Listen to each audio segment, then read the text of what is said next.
नमस्कार दोस्तों, स्वागत है आपके अपने YouTube channel study with Dilip ji. दोस्तों, जैसा कि आप लोग को पता है कि हम आप लोग के लिए पर्यावरण अध्ययन की एक प्रैक्टिस सेट की सीरीज प्रोवाइड करा रहे हैं, जिसमें आज का ये तीसरा पार्ट है। प्रैक्टिस सेट का तीसरा सीरीज है। तो चलिए देखते हैं आज के इस प्रैक्टिस सेट में किस तरह के क्वेश्चन दिए गए हैं। आज का हमारा फर्स्ट क्वेश्चन दिया गया है, इनमें से कौन सा बंदरगाह पूर्वी तट का सबसे गहरा भूमिवर्ती यानी चारों ओर भूमि से घिरा पूर्ण रूप से सुरक्षित बंदरगाह है। ऑप्शन दिया हुआ है चेन्नई, ट्यूटोकोरिन, पारादीप या फिर विशाखापट्टनम। तो बताएं इसका करेक्ट आंसर क्या हो जाएगा। जी हाँ, इसका करेक्ट आंसर होगा विशाखापट्टनम। दोस्तों, इसके बारे में थोड़ा जान लेते हैं। विशाखापट्टनम जो बंदरगाह है वो भारत के पूर्वी तट का सबसे गहरा बंदरगाह है।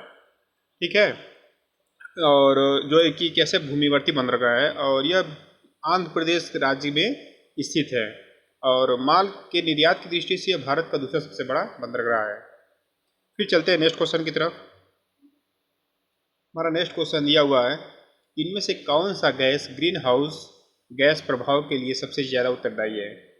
ऑप्शन दिया हुआ है oxygen, carbon dioxide, nitrogen, hydrogen. तो बताएं इसका करेक्ट आंसर क्या हो जाएगा।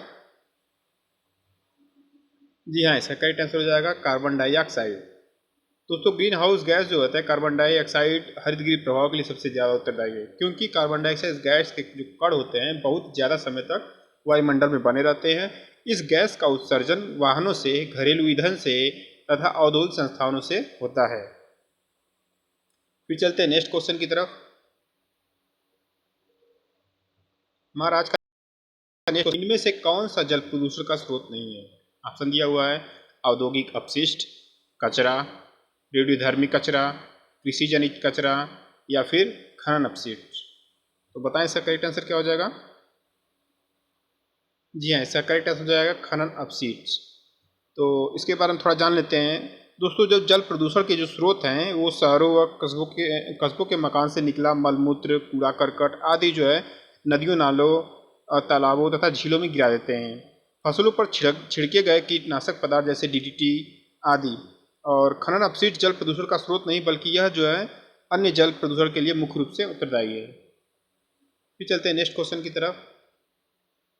हमारा नेक्स्ट क्वेश्चन दिया हुआ है, भारत में बाढ़ संबंधी चेतावनी जारी करता है कौन।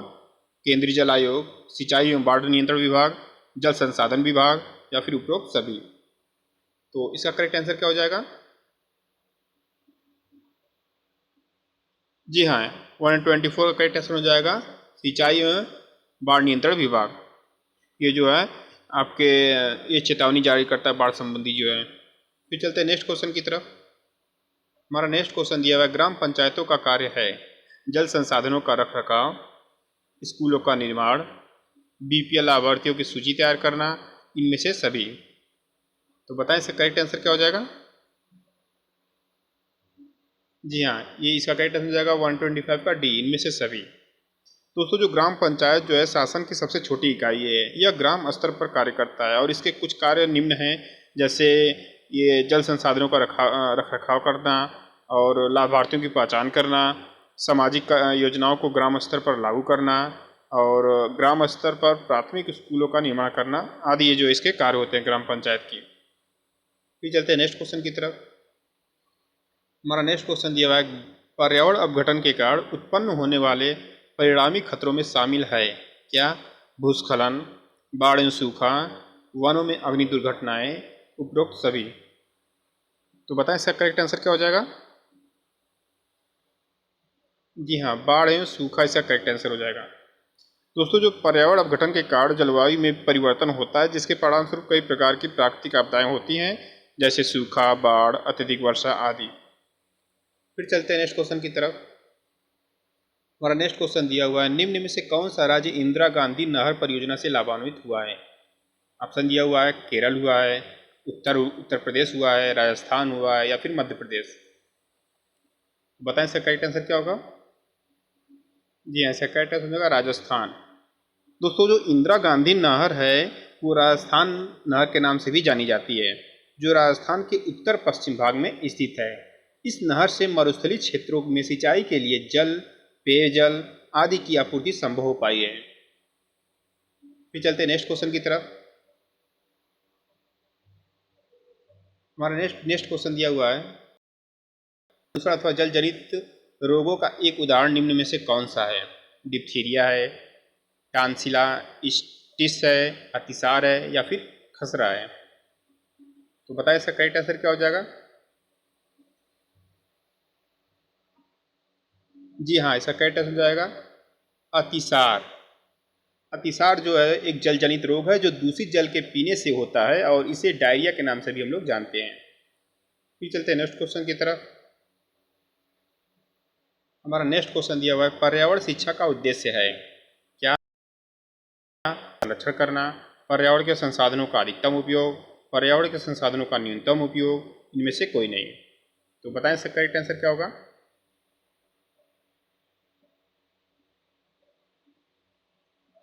जी हाँ, इसका करेक्ट आंसर हो जाएगा पर्यावरण की सुरक्षा तथा संरक्षण।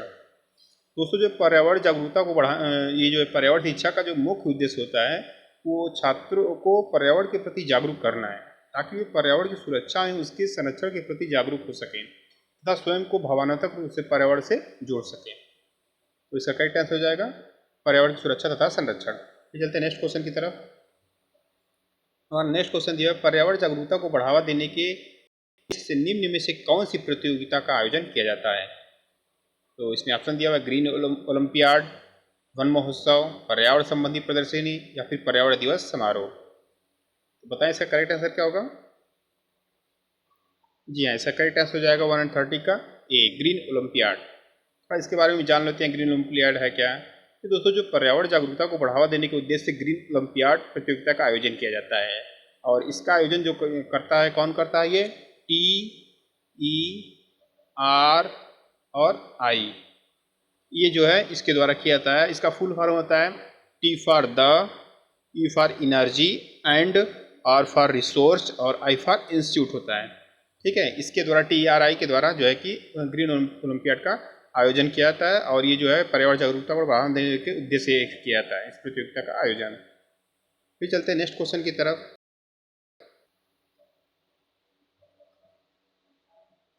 हमारा आज का नेक्स्ट क्वेश्चन दिया हुआ है, निम्नलिखित में से कौन से दिवस को पर्यावरण दिवस मनाया जाता है? 10 जून, 5 जून, 20 जून, या फिर 2 जून? तो बताएं इसका करेक्ट आंसर क्या हो जाएगा। जी हाँ, 5 जून को पर्यावरण दिवस के रूप में मनाया जाता है। तो थोड़ा इसके बारे में जान लेते हैं पर्यावरण दिवस के बारे में। दोस्तों, जो है लोगों में पर्यावरण के प्रति जागरूकता फैलाने के लिए संयुक्त राष्ट्र संघ द्वारा 5 जून को विश्व पर्यावरण दिवस के रूप में मनाया जाता है। इस तिथि को वर्ष 1972 में, कब किया गया था? 1972 में पर्यावरणीय मुद्दे पर प्रथम वैश्विक सम्मेलन स्कॉटलैंड में आयोजित करने के लिए किया गया था। ठीक है, फिर चलते हैं नेक्स्ट क्वेश्चन की तरफ। हमारा नेक्स्ट क्वेश्चन दिया हुआ है, स्कूलों में पर्यावरण के प्रति जागरूकता लाने हेतु छात्रों की मानसिकता में बदलाव लाने में कौन सी रणनीति कारगर सिद्ध होगी? ऑप्शन दिया हुआ है, खेल प्रतियोगिताओं का आयोजन, पाठ्यक्रम में बदलाव तथा गैर शैक्षिक तथा रचनात्मक क्रियाकलापों को शामिल करके, तीसरी दिया हुआ है परीक्षा के माध्यम से, और लास्ट ऑप्शन दिया इनमें से कोई नहीं। तो बताएं इसका करेक्ट आंसर क्या होगा।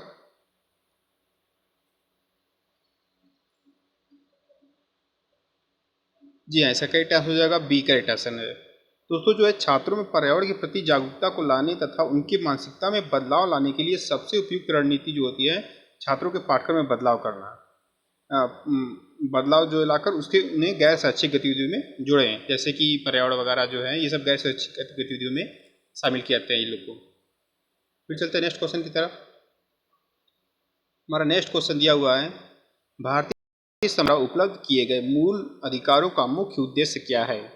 बच्चों का सर्वांगीण विकास, पुरुषों का सर्वांगीण विकास, महिला सशक्तिकरण, नागरिकों के व्यक्तित्व का सर्वांगीण विकास। तो बताएं इसका करेक्ट आंसर क्या हो जाएगा। जी हाँ, इसका करेक्ट आंसर नागरिकों के व्यक्तित्व का सर्वांगीण विकास। दोस्तों, जो है भारत के संविधान द्वारा भारत नागरिकों तथा व्यक्तियों को मूल अधिकार प्रदान किए गए हैं, जिससे उनका सर्वांगीण विकास हो सके, और यह जो अधिकार है ये राज्य के विरुद्ध होता है। और भारतीय संविधान के 12 से लेकर 32 तक, अनुच्छेद 12 से 12 से लेके 32 तक, अनुच्छेद 12 से लेके 32 तक मूल अधिकारों का वर्णन किया गया है। और ये कौन से भाग में आता है? भाग 3 के अंतर्गत आता है। ठीक है, मौलिक अधिकारों को शामिल किया गया है। फिर चलते हैं नेक्स्ट क्वेश्चन की तरफ। हमारा नेक्स्ट क्वेश्चन दिया हुआ है, सामाजिक विज्ञान में कौन सा आयाम शामिल नहीं है? इतिहास, भूगोल, राजनीतिक विज्ञान, व्यावसायिक शिक्षा। तो बताएं इसका करेक्ट आंसर क्या हो जाएगा? जी हाँ, व्यावसायिक शिक्षा जो है सामाजिक विज्ञान में ये शामिल नहीं है। दोस्तों, जो राष्ट्रीय पाठचर्या की रूपरेखा जो जिसे हम लोग एनसीएफ के नाम से जानते हैं, एनसीएफ 2005, ये जो कहता है हमें कि इसी के द्वारा जो सामाजिक विज्ञान के अंतर्गत इतिहास, भूगोल, नागरिक शास्त्र, अर्थशास्त्र विषयों को शामिल करना है, शामिल किया गया है, जबकि व्यावसायिक शिक्षा को इसमें शामिल नहीं किया गया है। तो एनसीएफ 2005 के अनुसार ये जो है व्यावसायिक शिक्षा, इसका जो है क्या, इस पाठ्यक्रम में इसको शामिल नहीं किया गया सामाजिक विज्ञान में। फिर चलते हैं नेक्स्ट क्वेश्चन की तरफ। हमारा नेक्स्ट क्वेश्चन दिया हुआ है, अंकों के आधार पर किस पाठ्यक्रम की परीक्षा नहीं की जा सकती? स्वास्थ्य की, योगा की, संगीत की, या फिर उपरोक्त सभी। तो बताएं इसका करेक्ट आंसर क्या हो जाएगा? जी हाँ, उपरोक्त सभी, इन सब की जो परीक्षा अंकों के आधार पर नहीं की जा सकती। अंकों के आधार पर उसी पाठ्यक्रम की परीक्षा ली जा सकती है जो तथ्य परक हो, मूल्य परक हो। पाठ्यक्रम की परीक्षा अंकों के आधार पर नहीं ली जा सकती है। ठीक है, और स्वास्थ्य, योग एवं संगीत ये मूल्य परक पाठ्यक्रम है, इसलिए जो इसकी परीक्षा नहीं ली जाती है। चलते हैं नेक्स्ट क्वेश्चन की तरफ। नेक्स्ट क्वेश्चन दिया हुआ है, इनमें से कौन सा एक पर्यावरण समस्या नहीं है? जल का विनाश यानी दुरुपयोग, जल का संरक्षण, जल की कटाई, वनों की कटाई, और भूमि का अपरदन। तो इसका करेक्ट आंसर क्या हो जाएगा? जी हाँ, जल का संरक्षण जो है ये पर्यावरण, ये इसमें पर्यावरण समस्या नहीं है। दोस्तों, जो है इसमें जो है जल संरक्षण में पर्यावरण समस्या नहीं, बल्कि यह पर्यावरण की गुणवत्ता बढ़ाने में सहायक है। और वे सभी कार्य जिससे पर्यावरण का ह्रास होता है वह कारक पर्यावरण समस्या के अंतर्गत आता है। जैसे जल का दुरुपयोग हो रहा है, या फिर वनों की कटाई हो रही है, या फिर भूमि का अपरदन हो रहा है, तो ये सब पर्यावरणीय समस्या के अंतर्गत है। जबकि जल का संरक्षण जो है पर्यावरणीय समस्या नहीं है, बल्कि जो उसकी गुणवत्ता को बढ़ाने में सहायक होता है। फिर चलते हैं नेक्स्ट क्वेश्चन की तरफ। हमारा नेक्स्ट क्वेश्चन दिया हुआ है, इनमें से कौन पर्यावरण शिक्षा का एक सिद्धांत नहीं है?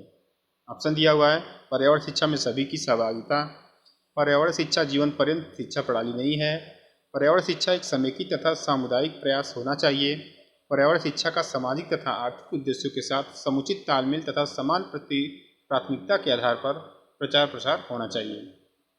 तो बताएं इसका करेक्ट आंसर क्या होगा? जी हाँ, इसका करेक्ट आंसर हो जाएगा पर्यावरण शिक्षा जीवन पर्यंत शिक्षा प्रणाली नहीं है।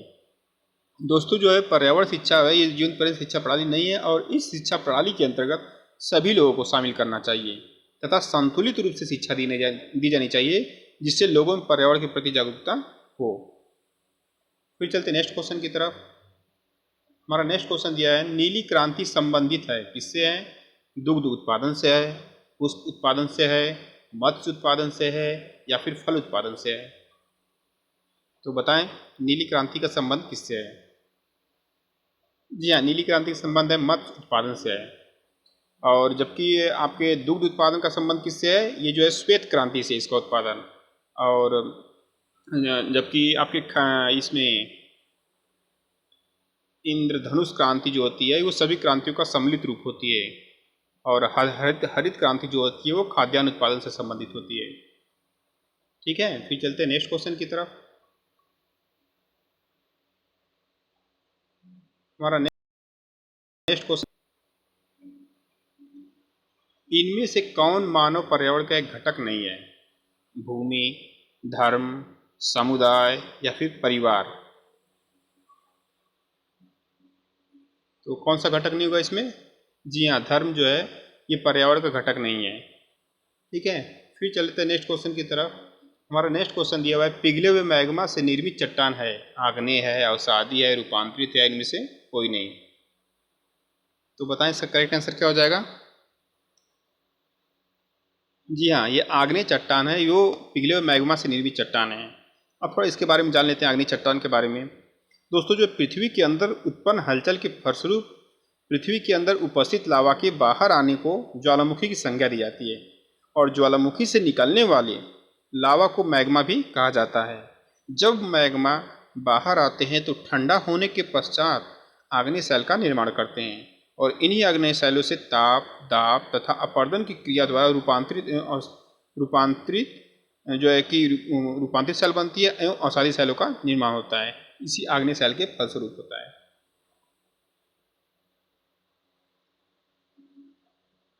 फिर चलते नेक्स्ट क्वेश्चन की तरफ।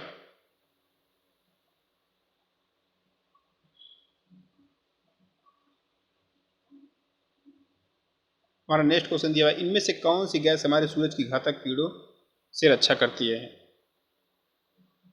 तो बताएं, इसका ऑप्शन दिया हुआ है कार्बन डाइऑक्साइड, नाइट्रोजन, ओजोन या फिर ऑक्सीजन। इसका करेक्ट आंसर क्या हो जाएगा? ओजोन।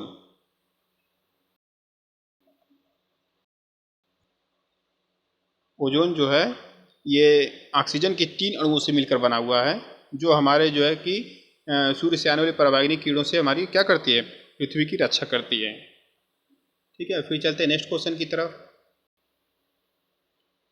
जब जलवाष्प वायुमंडल में अवक्षेपित यानी संघनित होकर द्रव्य के रूप में पृथ्वी पर गिरती है तो उसे कहते हैं बादल कहते हैं, वर्षा कहते हैं, बर्फ कहते हैं या फिर जलवाष्प कहते हैं। तो बताएं इसका करेक्ट आंसर क्या हो जाएगा? जी हाँ, इसे वर्षा कहते हैं। दोस्तों, जल चक्र के अनुसार पृथ्वी के जलीय क्षेत्रों से जलवाष्प के रूप में ऊपर उठती है तथा निम्न ताप के कारण पुनः संघनित होकर वर्षा के रूप में पृथ्वी पर आ जाती है। ठीक है, तो ये जो प्रक्रिया चलती रहती है, तो इसलिए जो पृथ्वी पर गिरती है जो द्रव्य के रूप में तो संघनित होकर उसे हम लोग वर्षा का नाम देते हैं। ये प्रक्रिया होती है, साइकिल जो है कि वाटर साइकिल प्रोसेस के थ्रू ये सब चीज़ें होती रहती हैं। फिर चलते हैं नेक्स्ट क्वेश्चन की तरफ। कटीली झाड़ियाँ पाई जाती हैं गर्म तथा आर्द्र विषुवतीय जलवायु में, गर्म तथा शुष्क मरुस्थलीय वायु में, या फिर शीतल यानी ध्रुवीय जलवायु में, और लास्ट दिया इनमें से कोई नहीं। तो बताएं इसका करेक्ट आंसर क्या होगा? जी, गर्म तथा शुष्क मरुस्थलीय जलवायु में जो है कि कटीली झाड़ियाँ पाई जाती हैं। और ये क्यों पाई जाती हैं? क्योंकि वहाँ पानी की कमी के कारण यहाँ के जो पादप होते हैं कटीली तथा झाड़ीयुक्त होते हैं, और वास्तव में जो मरुस्थलीय पौधों की पत्तियाँ नुकीली हो जाती हैं, जिससे कि उनके वाष्पोत्सर्जन की दर जो है कम हो जाती है तथा पौधे लंबे समय तक अपनी नमी को बरकरार रख पाते हैं। फिर चलते हैं नेक्स्ट क्वेश्चन की तरफ। हमारा दिया है नेक्स्ट क्वेश्चन, भारत का सबसे लंबा राष्ट्रीय राजमार्ग है कौन सा है? NH2 है, NH3 है, NH7 है या फिर इनमें से कोई नहीं। इसका करेक्ट आंसर क्या हो जाएगा? जी, NH7 है, भारत का सबसे लंबा राष्ट्रीय राजमार्ग है। और यह हमारा कहाँ से कहाँ तक चलता है? ये कश्मीर से लेके, ये जो है कश्मीर से लेके आपका कहाँ तक चलता है? कन्याकुमारी तक।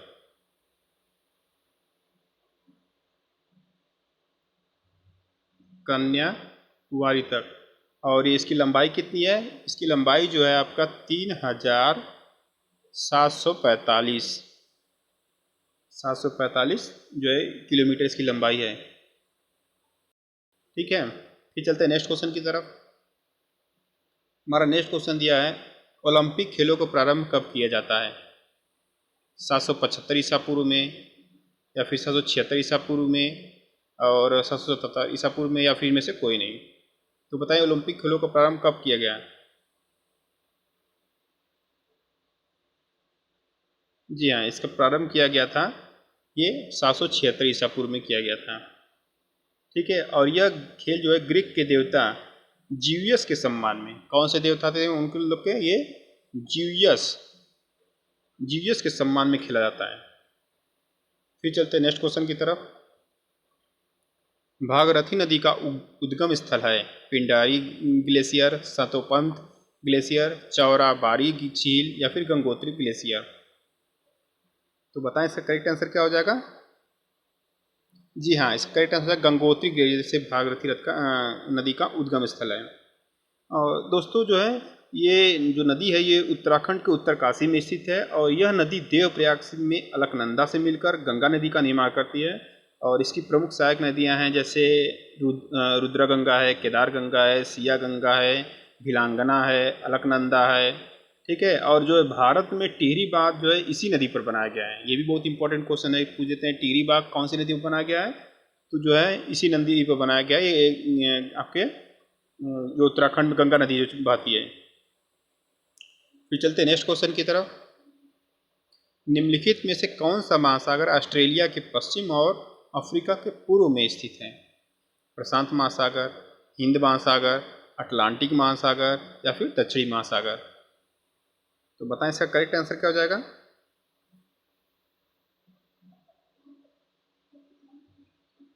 जी हाँ, इसका करेक्ट आंसर हो जाएगा आपका हिंद महासागर।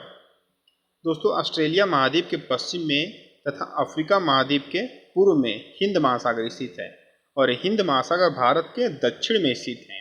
हिंद महासागर पृथ्वी का तीसरा सबसे बड़ा महाद्वीप है और इसकी औसत गहराई कितनी है? 3741 मीटर है ना। फिर चलते हैं नेक्स्ट क्वेश्चन की तरफ। हमारा नेक्स्ट क्वेश्चन दिया, भारतीय संविधान द्वारा उपलब्ध किए गए मूलभूत अधिकारों का मुख्य उद्देश्य क्या है? बच्चों का सर्वांगीण विकास, पुरुषों का सर्वांगीण विकास, महिला सशक्तिकरण या फिर नागरिकों के व्यक्तित्व का सर्वांगीण विकास? तो इसका करेक्ट आंसर क्या हो जाएगा? जी हाँ, इसका करेक्ट आंसर नागरिकों के व्यक्तित्व का सर्वांगीण विकास। दोस्तों, जो है भारतीय संविधान द्वारा भारतीय नागरिकों तथा व्यक्तियों को मूल अधिकार प्रदान किए गए हैं जिससे उनका सर्वांगीण विकास हो सके और यह अधिकार राज्य के विरुद्ध होता है। जो है भारतीय संविधान के कौन से अनुच्छेद चलता है? 12 से लेके 32वें अनुच्छेद तक जो है कि मौलिक अधिकार की बात की गई है भाग 3 के तहत। फिर चलते हैं नेक्स्ट क्वेश्चन की तरफ। ग्राम पंचायतों का कार्य है जल संसाधनों का रखरखाव, स्कूलों का निर्माण, बीपीएल लाभार्थियों की सूची तैयार करना, इनमें से सभी?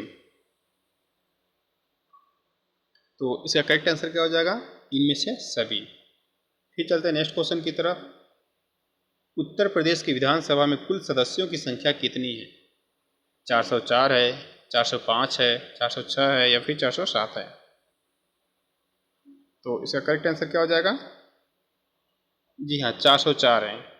उत्तर प्रदेश की विधानसभा में सदस्यों की कुल संख्या 404 है जिसमें 403 निर्वाचित होते हैं, 403 निर्वाचित होते हैं और एक जो होते हैं ये एंग्लो इंडियन द्वारा मनोनीत किए जाते हैं।